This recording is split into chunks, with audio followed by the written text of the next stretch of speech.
我开了一个算命直播间，夜里10点，连线客户的窗外暴风骤雨，电闪雷鸣。忽然一道闪电闪过，客户脸色惨白，我娘的尸体不见了。主播，求你帮我找回来。我叫李雨莲，是白云观第332任观主的亲传弟子，为接任白云观观主之位，开始直播算命，每3天算2卦，每卦500元。时隔3日，我再次开启雨莲天尊的算命直播间。由于今天白天我回了一趟白云观，所以开播的比较晚。此时已是夜里10点，直播间里，一个年过40的中年男人坐在昏黄的灯光下。男人身穿深蓝色衬衫，看起来十分平凡。我淡淡的开口询问：“你好，你想要算什么？”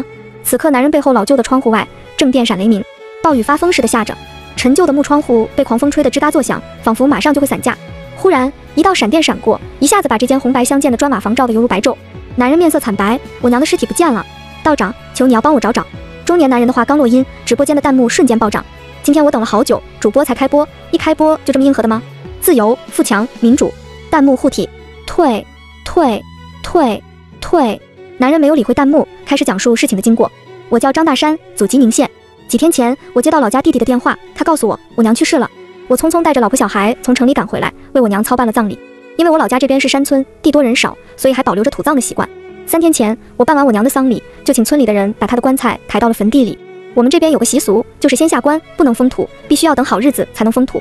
下棺那天，我们还找了村里专门做白事的李爷子看了。李爷子说3天后就是好日子，我们就安心住下，等着3天后给棺材封土。可我娘下棺当晚就发生了怪事，我8岁的儿子刚睡着就开始做噩梦，他嘴里一边哭一边喊：“奶奶，奶奶，快叫奶奶！”我连忙将我儿子叫醒，问他怎么回事。他说在梦里看到奶奶被人从棺材里拖了出去，奶奶一直瞪着眼睛看着他，也不说话。张大生抹了把脸，神情中尽是懊悔。当时我还以为孩子是这几天看多了奶奶的遗体，有点惊着了，我也没当回事。可第2个晚上，孩子在同样的时间又做了相同的梦。这下我也觉得有些邪乎，所以第2天一早我就拉着弟弟去我妈下葬的地方看了。一过去，我就和弟弟来回仔细地查看着棺材，没有发现任何被撬开的痕迹。我弟弟也劝我别疑神疑鬼的，妈这么大年纪了，谁会来偷他的尸体？可我不放心，还是决定开棺看看。我让弟弟赶紧找来4个帮手，我们戴上口罩，拔掉了棺木上的7根棺材钉，然后合力打开了棺材盖。可棺木一打开，所有人都吓了一跳，我娘的尸体真的不见了。从张大生开始讲述，直播间的弹幕就没停过，悄悄提醒大家一句，是可以呼吸的。谢谢楼上，我差点憋死。呜，我真是又猜又想听。大哥，你娘尸体不见了，你不报警却在这里算命，没事吧您？楼上的肯定是新粉了。张大生也看到了那条弹幕，赶紧又补了几句。我第一时间报了警，然后找了村长，让他发动我们村的村民帮我在附近先找找。可是我们把能找的地方都找遍了，还是没有找到我娘。现在外面还下着这么大的雨，我娘会不会暴尸野外？说到这，张大生的眼睛都红了。顺着张大生的眼睛，我朝他的右额中间偏上看去，那里便是父母宫的母位。张大生母宫有深陷，说明母亲已亡。可这母宫之上竟仍有浓浓的黑气盘旋，瞬间我面上就变得凝重起来。你现在立刻把你娘的生辰八字发给我。张大生点了点头，好的，我现在发给你。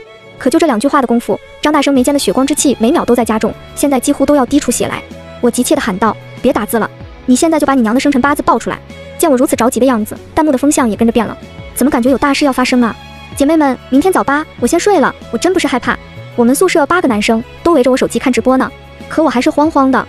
你们说尸体到底去哪儿了？救命！我已经好久没看到雨莲道长这么着急的样子了。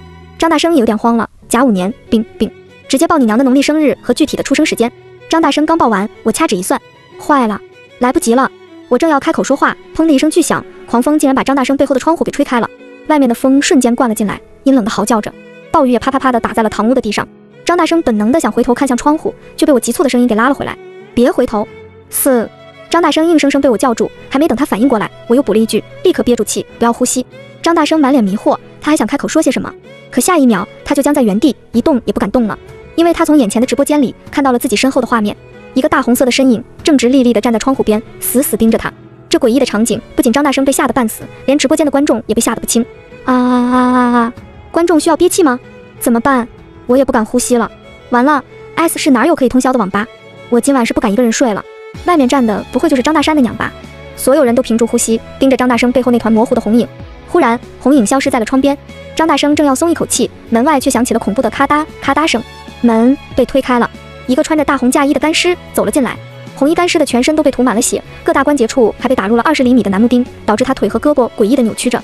苍老的脸上布满青黑的死气，一双全是眼白的眼睛凸得快要掉下来。红衣干尸像是在寻找着什么，不停地在堂屋里转悠。这僵尸是不是看不见啊？好像是，僵尸是靠人的呼吸来判断人的位置的，难怪张大生就在他眼前，他都看不见。张大生此刻2条腿都在打哆嗦，他死死捂住口鼻，不敢露出一点气息。这一刻，我们所有人似乎都被困在一个静止的时间中，每一秒钟都变得异常缓慢。就在张大生脸憋得通红，眼珠暴起，快要坚持不下去的时候，那红衣干尸终于迈着咔嗒咔嗒的步伐离开了。又等了一会儿，我才告诉张大生可以呼吸了。张大生终于像是活了过来，大口大口喘着粗气。那是我娘。他双眼通红，眼中含泪，不知是因为憋气憋的，还是因为难受。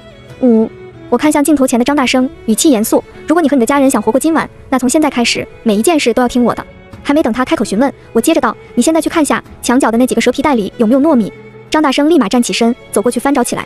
没多久，他就拎着一个小袋子回到了镜头前。雨莲道长，找到了。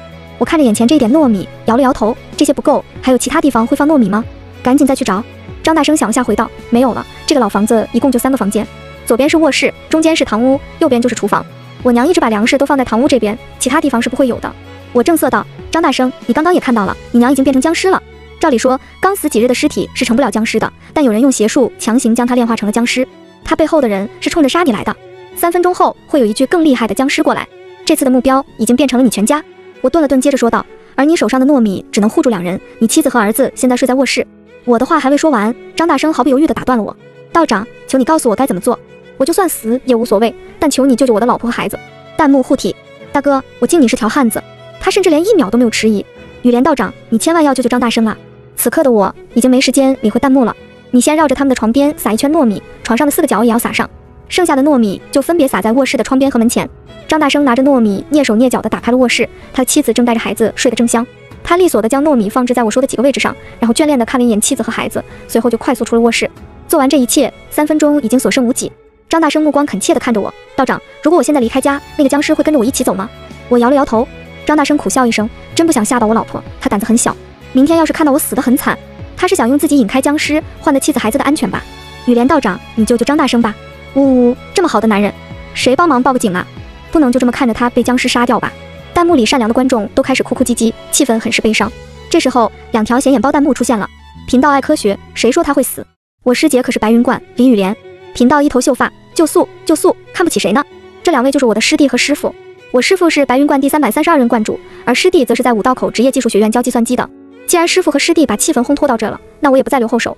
张大生，你去把大门打开，我们迎这位客人。从张大生的表情中看得出他很害怕，但他还是颤颤巍巍地打开了大门。漆黑的夜晚，雷电交加，暴雨还在下着。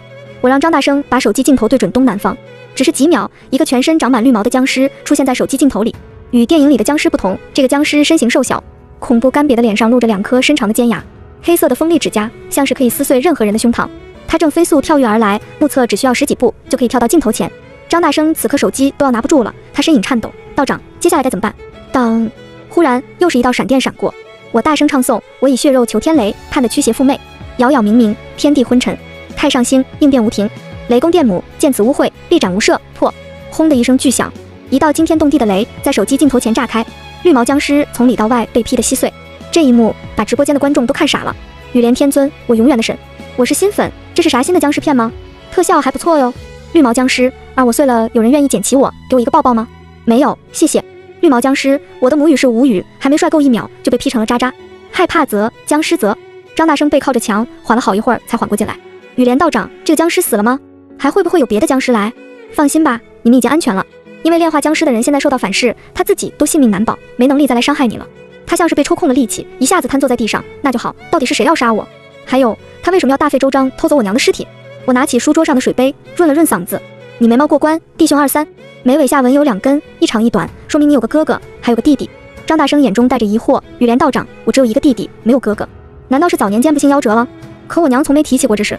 我缓缓道：你母亲当然不会提，毕竟她从你哥一出生就想掐死他。为什么？张大生的这句为什么问出了直播间里所有人的疑惑。正当我要开口解释，一个和张大生有着几分相似的男人冒着大雨冲进了张大生家里。哥，咱娘的尸体找到了，就在王安国家里。说话这人是张大生的弟弟。张大生大惊失色道：王安国是村里老支书的儿子王安国，娘下葬那天他是不是还帮忙抬棺来着？对，就是他。今天二狗去城里喝喜酒，晚上回来的时候忽然下起了暴雨，二狗没带雨披，就想着先去村口王安国家里躲躲雨，没成想刚一进门就看到王安国吐了一大滩子血，晕倒在家里，咱娘的尸体就立在旁边。张大生的弟弟急切道：哥，我们赶紧过去吧，我倒要问问这个王安国为什么要做这么缺德的事。张大生先去房间里和妻子交代了一声，然后拿着手机和雨伞就和弟弟出了门。外面的雨已经小了很多，张大生懒得打伞，直接跑了起来。镜头跟着颠簸了一会儿，就来到一户2层小楼外。此时屋里屋外聚集了不少人，见张大生兄弟2人过来，大家自动让出一条路，让他们走了进去。一进堂屋，就看见一个尖嘴猴腮的中年男子虚弱地躺在地上，旁边不远处，一个穿着大红嫁衣的干尸正直挺挺地立在堂屋中间，正是张大生的娘。张大生一见此场景，立马跪在了干尸前，嘴里大喊着：“娘娘，儿子不孝，让您受苦了。”而张大生的弟弟这才反应过来，跟着跪了下去，失声痛哭。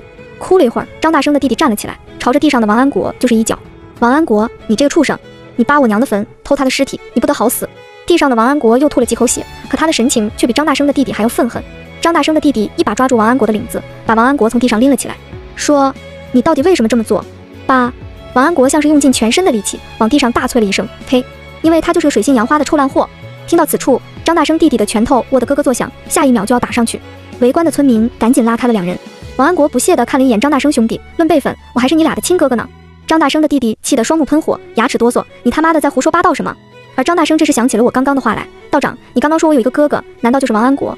我微微点了点头。王安国接着说道：“当年你爹张柱子因为犯了经济罪去蹲了耗子，你娘受不了寂寞，勾引了我爹。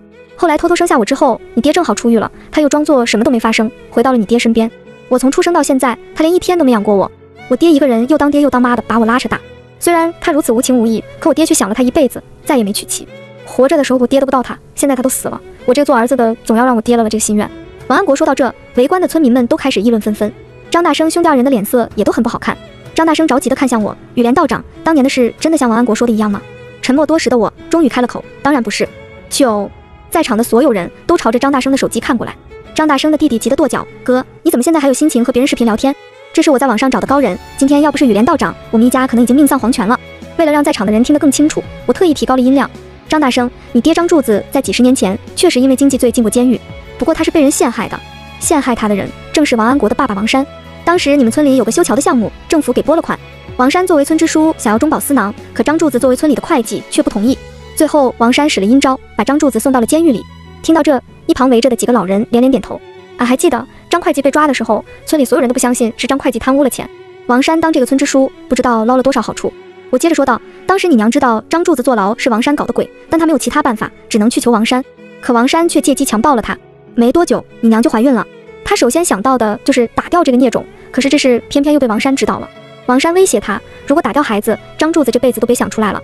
你娘没办法，只能跑去外省偷偷生下了这个孩子。孩子出生的那一刻，你娘对王山的恨意达到了极点，她甚至想把王安国掐死，然后自己投河。”正说着，直播间的弹幕忽然炸了：“我操，你们快看张大生的娘！怎么了？我不敢看啊！张大生娘的尸体流眼泪了。”不仅是直播间的观众发现了，围着的村民们也发现了这一惨状。有几个大老爷们腿都吓软了，直接给跪下磕了个头。那具大红干尸全白的眼眶里正流着2行血泪，看着十分瘆人。张大生见此，想上前给大红干尸擦掉血泪，我连忙制止：“不可！你娘身上全是尸毒，你们普通人摸不得。我已经帮你们报了警，到时候会有民俗局的工作人员帮你们处理尸体。”你放屁！不可能，绝对不可能！一声凄厉的叫声打断了我的话。王安国激动地从地上爬了起来，抢过张大生手中的手机。他看着镜头，神情近乎疯狂：“哪里来的江湖骗子，在这里胡说八道？几10年前的事情，你知道个屁！”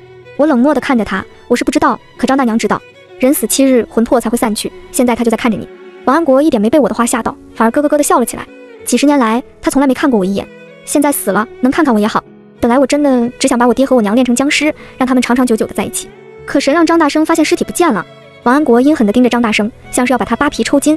从我爹死后，我就开始了这项计划，谁要想阻挡我，谁就得死。张大生，既然你娘这么疼爱你，我就让他亲手杀了你。随后他又像想起了什么，转头恶狠狠看着我：“我爹呢？你们把我爹怎么了？”不是，王安国怎么又扯到他爹了？楼上你是不是傻呀？那具被雷劈烂的僵尸就是王安国的爹，你强奸犯的爹又嘎了一次哟，你强奸犯的爹碎了哟。这个王安国真是农村版病娇，绝了，把自己爹妈做成僵尸，相亲相爱。僵尸妈妈再爱我一次。我冷冷地扫了他一眼，你用心头血把你爹练成了僵尸，现在僵尸已被我灭除，你自己也命不久矣了。王安国脸上挂着扭曲的笑容，那正好，我们一家3口可以在地府团聚了。别做梦了，你爹已经被天雷劈得魂飞魄散了，你在阳间炼化僵尸，还想害人性命，进了地府第一件事就是被押进血池地狱。而张大娘这一生与人为善，我会将她超度，祝她早日转世。没过多久，警察和民俗局的工作人员就到了现场。我和民俗局的2位工作人员说了下事情的经过。工作人员先处理了张大娘身上的尸毒，然后拔掉了她身上所有的楠木钉。做完这一切，他们又匆匆赶去处理绿毛僵尸。我让张大生把手机音量开到最高，把手机放在张大娘的身侧，随后我开始大声唱诵超声咒：太上敕令，超汝孤魂，鬼魅一切，四声沾恩，有头者超，无头者生，明死暗死，冤屈屈亡，债主冤家，讨命儿郎，为男为女，自身承当，富贵贫穷，有辱自招，赤臼等重，急急超生，赤臼等重，急急超生。从我唱诵的那刻起，所有人都安静了下来，直到我唱诵完毕，围观的人群中，有人指着张大娘的尸体喊了起来：快看，张大娘身上的血没了！大家顺着她手指的方向看去，果然张大娘身上的血色已经褪去，变得苍白无比。张大生，赶紧给你娘换套衣服，马上殡仪馆的灵车就到了。张大生的弟弟跑到了镜头前：是你让殡仪馆的车来的吗？你让他赶紧回去，我们是不会火葬的。可下一秒，警方就当场传达了县里发布的最新政策：宁县已全面禁止土葬，以后所有的遗体都将进行火葬。张大生十分诚心地谢过我，因为他还要给他娘换寿衣，所以便挂断了连线。11，所有弹幕都还在讨论张大生的事情，我则切到后台看下是谁是今天第2位有缘人。现在的我每3天会开一次直播，每次直播我都会算2卦，因为想算命的客户太多，所以我就委托我师弟给我做了一个1分钱的有缘人链接，这样谁拍到我就会为谁算卦。卦金则是一张藏宝图。今天第1个拍到的人是张大生，而第2个人是一个 ID 叫学妹小兔的人。我给学妹小兔发去私信，问他方不方便出镜，如果不方便的话，也可以发一张高清的照片过来。学妹小兔很快就回复了我：我可以出镜，可现在太晚了，我们寝室已经熄灯了，能不能明天再算啊？可以的。回复完学妹小兔，我又切回了直播间。宝子们，今天太晚了，第2位有缘人要休息了，明天早上8点我们继续直播算命。在观众们各种花样挽留中，我关掉了直播。12，第2天早上8点，我给学妹小兔发去私信，她回复了个 OK 的表情包。一言，我点开她的头像，按下了视频连线的按钮，几秒后连线就被接通了。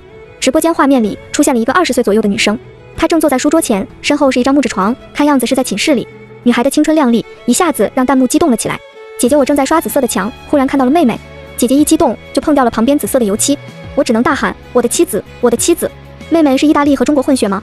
不然怎么长得那么像我的意中人？见到过真人，特别没礼貌，不打招呼就走到了我心里。看着弹幕，学妹小兔灿烂一笑，挥手和直播间的观众打了声招呼：主播好，观众们好，谢谢大家的夸奖。在学校小兔打赏了一个藏宝图之后，我照例开口询问：你好，你要算什么？学妹小兔一脸无辜，其实昨天我是偶然刷到主播的，一进来刚好看到链接上架，我随手就抢了，抢完我就去学习了，我也不知道该算什么。我宣布你不是意中人，你是欧洲人。天知道我抢了多少次啊！不瞒大家说，我是大厂 K7 程序员，我写代码抢那个链接都没有抢到过。楼上的少装了， K7 怎么可能8点就起来了？有没有一种可能，我还没下班？学妹小兔小手托着下巴，实在不行，主播你就给我随便算算吧。13，我轻轻颔首，然后开始分析他的面相。你额头高而宽，眼神坚定清晰，说明你平时成绩优异，而文曲星在落入你的官禄宫，说明你读了一个很不错的大学。学妹小兔如捣蒜般地点着头，哇，难怪你粉丝那么多，原来真的挺准的。我在荆州大学读书，现在正在备考研究生。荆州大学好像是985吧？学妹小兔厉害喽，学霸呀！荆州大学的师兄飘过，小学妹认识下呗。荆州大学的学姐飘过，楼上的麻烦去嘎。我的视线继续往下，落在学妹小兔的脖子上。顷刻间，我的眉头就皱了起来。你脖子上这块佛牌是怎么来的？学妹小兔下意识摸了摸戴着的佛牌，这是我室友莎莎送的。你这室友有问题？怎么会？主播你会不会搞错了？我和莎莎做了2年的室友，莎莎对我超好的。我盯着她的佛牌直言道：这块佛牌，不准确来说是这块阴牌上裹满了未出生婴儿的尸油，上面的怨气都快要成型了。未出生婴儿的尸油，光打出这几个字，我腿就软了。我在东南亚这边几10年了，他这个牌看着就很邪，肯定不是正牌。楼上的大哥，正牌和阴牌有什么区别呀？我也好想知道，什么都想知道，只会害了你。看弹幕里那么多人问阴牌的事，我便开口解释一番。这种佛牌分为正牌和阴牌。做正牌的师傅是修行正法的高僧，用的材料也是寺庙的香灰、金粉，而阴牌则是由一些降头师所做，用的乃是尸油、坟土、死人皮。学妹小兔此时还有些半信半疑，可这块佛牌我已经戴了一段时间了，并没有发生什么坏事啊。因为还没到时候，我正色道：可以看下你们寝室吗？学妹小兔稍微迟疑了下，然后用手机镜头扫了一圈宿舍。这是个2人间的宿舍，学妹小兔的床铺和书桌在房间里侧，这边的陈列一切正常。可当手机镜头扫到莎莎那边时，连我都有些吃惊。书桌上、床上放满了大大小小的洋娃娃，连墙角也放了几个，这得好几10个娃娃了吧？你室友是不是特别爱抓娃娃？我去，这么多洋娃娃，怎么感觉有点瘆人啊？学妹小兔看着弹幕回道：莎莎还有一个珍藏的娃娃，走哪儿都背着。你们看到的这些娃娃，只是她买给她珍藏的玩具的。我面色变得有些微妙，她有没有问过你一些奇怪的问题？类似她要在寝室养娃娃，问你同不同意？学妹小兔闻言一脸诧异，她问了，她报道第1天就问我能不能在寝室养妹妹。我当时第一个反应是她父母离婚了，妹妹没人带。直到他从背包里掏出洋娃娃，然后他就和我解释了，养妹妹只是他们圈子里打扮娃娃的说法。我反问道：然后你就答应他了？对呀，学妹小兔边点头边回道，虽然我不懂这些，但是我还是要尊重别人的爱好。我坐直了身子，严肃道，可他养的那个娃娃真是他的亲妹妹。学妹小兔，观众，主播，你别开玩笑了，莎莎那个娃娃除了有点重，真的是一个再普通不过的洋娃娃了。我无奈地轻叹一口气，你要是不愿意相信，我证明给你看。你先把脖子上的银牌摘下来，然后找一副耳机。学妹小兔瞪着清澈的大眼睛看着我，为什么要找耳机？因为你室友马上带着她妹妹回来了。14，耳机倒是很快找到了，可这银牌却不知道因什么原因怎么也取不下来。就在学妹小兔到处找剪刀的时候，我急促道，别找了，你先躲到床上去，一会儿不管看到什么听到什么都不要发出声音。学妹小兔的床上围着一圈厚实的床帘，只要不掀开来完全看不见里面。我给她施了隐息咒，然后说道，你把镜头切成后置，然后对着你室友的方向。听到我的话，学妹小兔把床帘拉开一条小缝，把手机镜头对准了寝室大门。咔嗒一声，钥匙转动门锁的声音响起，一个身材高挑深目高鼻的女生走了进来。她背着一只很大的书包，以至于她走路都有些前倾，而她的全身上下都被浓浓的邪气包裹着。她小心翼翼地将书包放下，然后从书包里抱出了一个洋娃娃，像抱婴儿一样抱在了怀里。洋娃娃穿着一件红底白点小罩衫，秃额头，她鼻梁，两只全黑的眼睛像两个黑洞，看着说不上来的诡异。莎莎这会儿像是想起了学妹小兔，连喊了几声她的名字，林雪，林雪，你在吗？林雪应该就是学妹小兔的真名，她听了我的话，自然不会出声。莎莎边喊边往学妹小兔的床边走来，可走到一半时，她又忽然顿住。她看着娃娃的眼睛，自顾自地说着话。你说林雪不在寝室里？那娃娃好似活过来了般，竟眨眨眼睛。你们刚刚看到那个娃娃眨眼睛了吗？我也看到了，我还以为是我看错了呢。我现在已经转移到大太阳下看直播了。+1，莎莎亲了亲洋娃娃的额头，饿了吗？那姐姐给你喂你最爱吃的芒果糯米饭。说着，莎莎就把洋娃娃放到了凳子上。她先倒了一小杯水，浇在了地上，然后又搬了张凳子坐在洋娃娃旁边，开始给她喂饭。我操，你们快看，那个饭是不是真的少了点？没有吧，不是说鬼魂吃不了阳间的东西吗？饭真的有在减少，我确定。弹幕里正在热烈地讨论着，而趴着的学妹小兔连大气都不敢出，因为莎莎和洋娃娃开始吵架了。15，莎莎对着洋娃娃吼道，我当然也不想爸爸妈妈生2胎，不对，是生3胎，可是他们就是要生男孩。没错，姐姐是答应过你，不会再让爸爸妈妈生孩子了，可他们根本不听我的呀。妹妹，你别生气，别生气，我答应你的一定做到。妹妹，你别哭，别哭，会被人听到的。学妹小兔被眼前的一幕吓得手抑制不住的抖动，她颤颤巍巍的在直播间里打出一句话，主播，这到底是怎么回事？为了防止学妹小兔被吓到而发出声音，我把声音放柔了几分。这个娃娃是用莎莎未出世的亲妹妹祭炼成的小鬼。小鬼这东西邪气冲天，性格非常古怪和扭曲，虽然供奉它，短时间内它会帮主人做一些事情，可后面的代价会越来越大。一旦你答应它却没做到时，它就会反噬主人。之前莎莎驱使小鬼做事时，肯定承诺过她不会让他们爸妈再生孩子了。可我刚看了莎莎的兄弟宫，有一道浅浅的纹路，说明她妈妈已经怀孕了。莎莎没能做到自己的承诺，小鬼现在生气了。刚开始娃娃还只是发出凄厉的呜咽声，慢慢声音变得越来越大，哭声中带着尖利的哨音，直冲人的耳膜。莎莎一边安慰她，一边拿起桌上的刀，在自己指尖一划，把指头塞进了娃娃嘴里。可是娃娃哭得更急了，显然是这点血不够她吸。莎莎眼中闪过一丝狠厉，随后用刀在手腕上划了一道长长的口子，放到了娃娃的嘴边。这下娃娃终于停止了哭声，牢牢地扒在莎莎的手上，大口地吸了起来。没多久，莎莎的脸色就变得苍白无比，她开始央求娃娃别吸了，可娃娃根本没有停下来的意思。姐姐错了，姐姐一定不会让爸妈生3胎的。直到莎莎说出这句话，娃娃终于抬起僵硬的脖子，咧开嘴笑了。这一笑把脸都笑裂到了耳后根。莎莎满眼忌惮地看着眼前的娃娃，表情里全是敢怒不敢言。16，就当所有人都沉浸在这诡异的一幕时，一阵刺耳的铃声从学妹小兔的手机里猛然响起。学妹小兔连忙小声问我怎么办，是我闹钟响了，他们会不会发现我了？主播，求你救救我！我还没来得及回应，莎莎已经大步来到了学妹小兔的床前，她甚至连招呼都没打，直接拉开了学妹小兔的床帘。小雪，原来你在寝室啊！看到学妹小兔躲在床上，莎莎的脸上却满是劫后余生的庆幸。还没等学妹小兔反应过来，她的手直接朝着学妹小兔脖子上的阴牌伸来。我立马喊道，别让她碰到那个阴牌。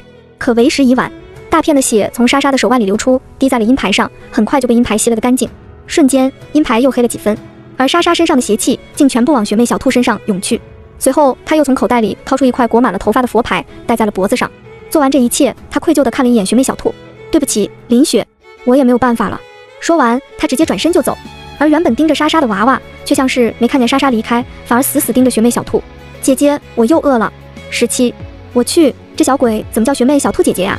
昨天僵尸，今天小鬼，鬼知道我经历了什么啊？这比昨天那个僵尸还恐怖。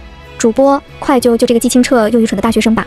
这祭炼小鬼是东南亚那边的手法，主播不知道擅不擅长这个。娃娃一步步地爬了过来，学妹小兔被吓得大声尖叫。此时的莎莎已经打开了寝室门，而我就站在门外。我去，主播你什么时候过去的？主播，你不会连瞬移都会吧？楼上的是你们自己看得太投入了。主播在莎莎给小鬼喂饭的时候就已经坐在出租车里了。我回应道，这个小鬼太邪，我必须亲自动手才放心。我把莎莎推进了寝室，把门重新关好。一进门就看到小鬼张开了血盆大口，正要往学妹小兔的脖子咬去。我连忙往他的嘴里丢去一张驱邪符，然后大声唱诵杀鬼咒。太上老君教我杀鬼，与我神方。前有黄神，后有乐章。神师杀伐，不避豪强，先杀恶鬼，后斩夜光。何神不服，何鬼敢当？急急如律令。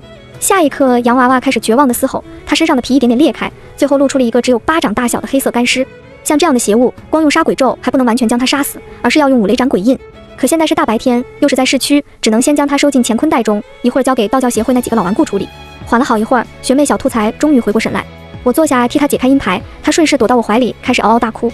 一时间，我竟有些不知所措，而弹幕的风向忽然也变得奇奇怪怪。啊，那是我的雨莲道长，你别碰啊！雨莲，不许抱他。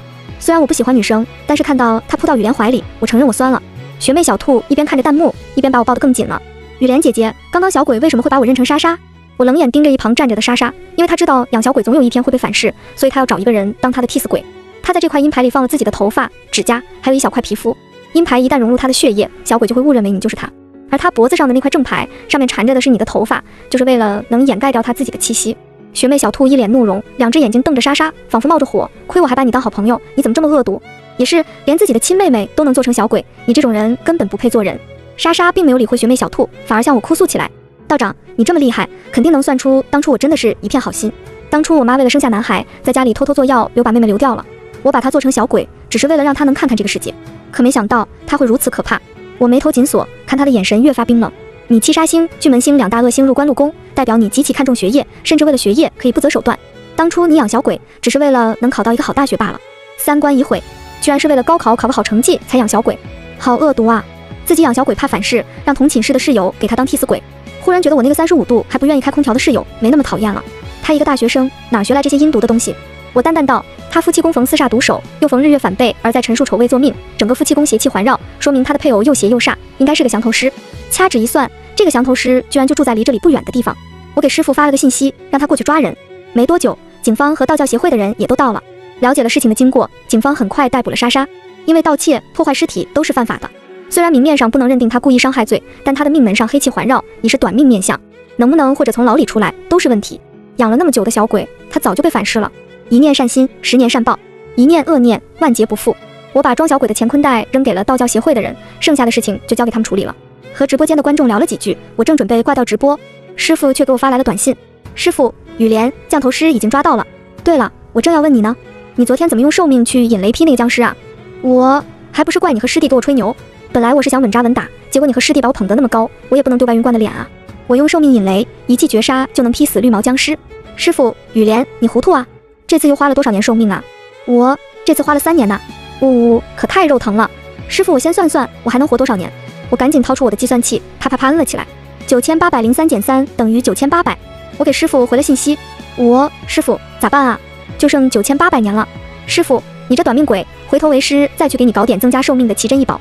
为师的徒儿，为师自己宠。我一下子笑靥如花，开心的朝着镜头挥了挥手。